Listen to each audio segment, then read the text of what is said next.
रोज़े क़यामत चंद लोग ऐसे होंगे जिनको अल्लाह ताला की ज़ात तमाम लोगों में से निकाल के अपने पास बुला लेगी। अल्लाह उनसे बोलेगा, पूछेगा अल्लाह उनसे, बताओ मेरे बंदो, मेरे लाडले बंदो, तुम्हें क्या चाहिए?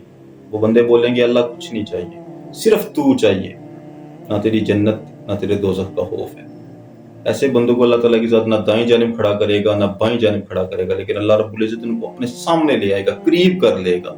याद रखना ये वही लोग हैं, जब इस कायनात के सिस्टम का आगाज़ हुआ था ना, तो अल्लाह ताला की ज़ात ने एक इकट्ठ किया था, तमाम रूहों को जमा किया था, अलस्त किया था, उनसे अहद अलस्त लिया था।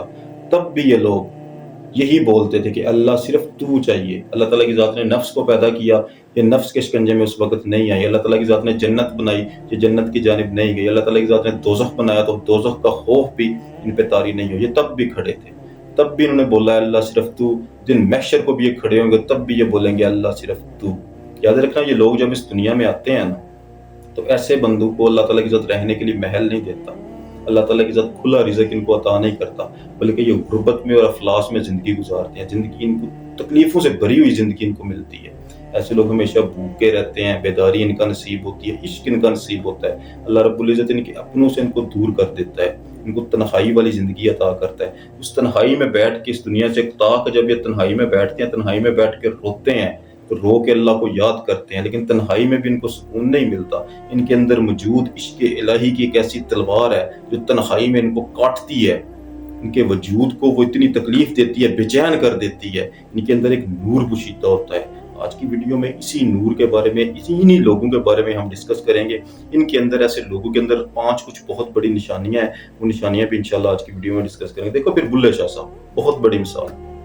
फिर बुल्ले शाह साहब एक सैयद घराने का शहजादा था, उच्च शरीफ के पीरू का। फिर बुल्ले शाह साहब के अंदर वो नूर मौजूद था जो उस नूर की तलाश में हमेशा ताक में रहता था।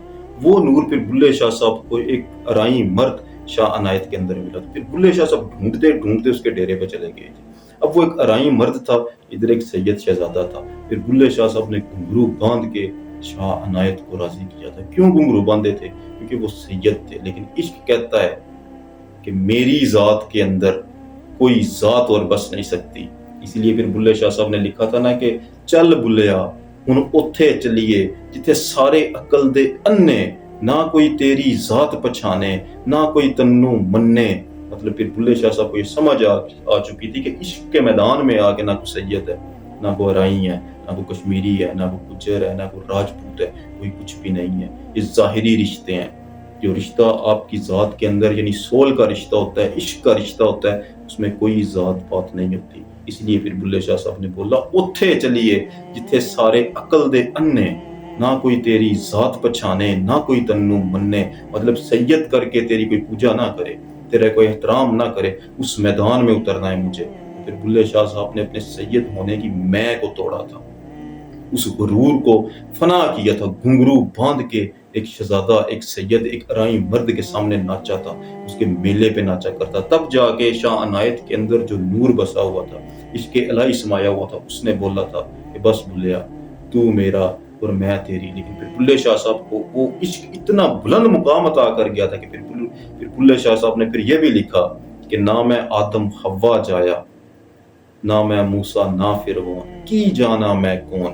मतलब कि वो इस ज़ाहिरी डायमेंशन से खुद को आज़ाद समझते थे कि मैं आदम की औलाद नहीं हूँ, मैं हव्वा की औलाद नहीं हूँ, बल्कि मैं कोई और हूँ। मैं ऐसी ज़ात हूँ जो कुन फ़यकुन से पहले की मौजूद थी, यानी वही अरबाब जिसका ना कोई रिश्ता है, जिससे ना कोई बुलंद है, जो सिर्फ अल्लाह और उसके दरमियान कोई नहीं आ सकता। फिर बुल्ले शाह साहब उस मुकाम तक पहुंचे, उस आलमे हू को फिर बुल्ले शाह साहब ने पाया। तो ऐसे जो लोग होते हैं जिनके नसीब में ये परवाज होती है, जिनके नसीब में ये बुलंदियां होती हैं, उनमें 5 कुछ बहुत अहम निशानियां होती हैं। वो लोग बड़े खास किस्म के लोग होते हैं। इनमें सबसे पहली और सबसे बड़ी जो निशानी होती है वो क्या होती है? देखो, ऐसे जो लोग जो मुसलसल इनकार करते हैं।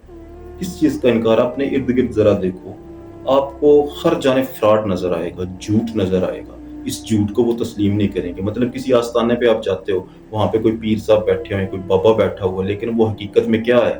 उसके पास कुछ भी नहीं होता। आप नजर दौड़ा के देखो ना, ये झूठ की दुनिया है। वज़ाइफ बताए जा रहे हैं, दरूद बताए जा रहे हैं, वजीफे बताए जा रहे हैं, ये करो, तावीज़ दिए जा रहे हैं, लेकिन हकीकी फकर ان کے پاس کوئی نہیں ہوتا. ہاں وہ جو گدی والا ہوتا ہے, جو بڑا بزرگ ہوتا ہے, اس کا فیضان تو ہوتا ہے, لیکن گدی نشین جو ہوتے ہیں ان کے پاس کچھ بھی نہیں ہے. بعض جگہ تو ایسے جو جادوگر بیٹھے ہوتے ہیں. تو ایسے جو بندے ہوتے ہیں جو ان تمام چیزوں کا انکار کر دیتے ہیں, یعنی نفی. پھر بلے شاہ صاحب فرماتے ہیں نا, نفی اس بات کا, وہ تمام چیزوں کی نفی کرتے ہیں, ان تمام سے وہ دور ہوتے ہیں. پھر وہ اپنی ذات کی بھی نفی کرتے ہیں اور اپنے اندر موجود نور کو اس نور کے ساتھ ملانے کی کوشش کرتے ہیں, اس نور کی تلاش میں نکلتے ہیں جو حق ہے.